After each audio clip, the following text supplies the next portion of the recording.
Biasanya Musrenbang Kecamatan Tenjo dilakukan di aula besar serta dihadiri seluruh elemen masyarakat. Namun di masa pandemi ini kegiatan Musrenbang dilakukan secara virtual. Tamu undangan dan pesertanya pun dibatasi. Sementara itu kegiatan Musrenbang virtual ini diikuti oleh Bapeda Kabupaten Bogor, pihak PUPR Kabupaten Bogor, serta perwakilan dari Majelis Ulama Indonesia Kecamatan Tenjo. Musrenbang apa aja sih yang diusulkan? Banyak ya.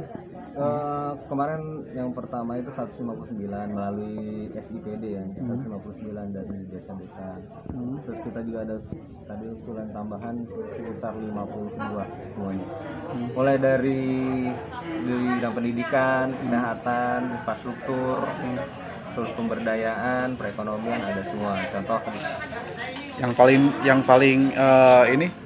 Yang paling poin banget Pak, yang paling banget di antara itu infrastruktur apa?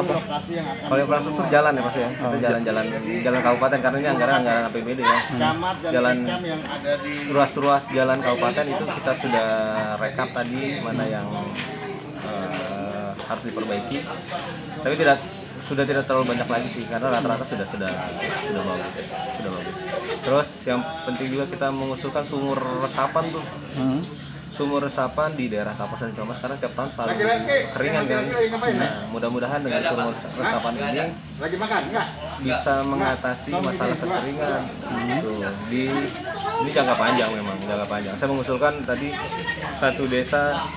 satu RT minimal 3 sumur resapan minimal ya. Dari hasil Musrenbang ini banyak usulan terkait program pembangunan desa di tahun 2021. Selain itu pembangunan infrastruktur seperti rehabilitasi gedung sekolah dan pembangunan jalan Kabupaten Bogor yang didanai oleh APBD juga dibahas dalam Musrenbang ini.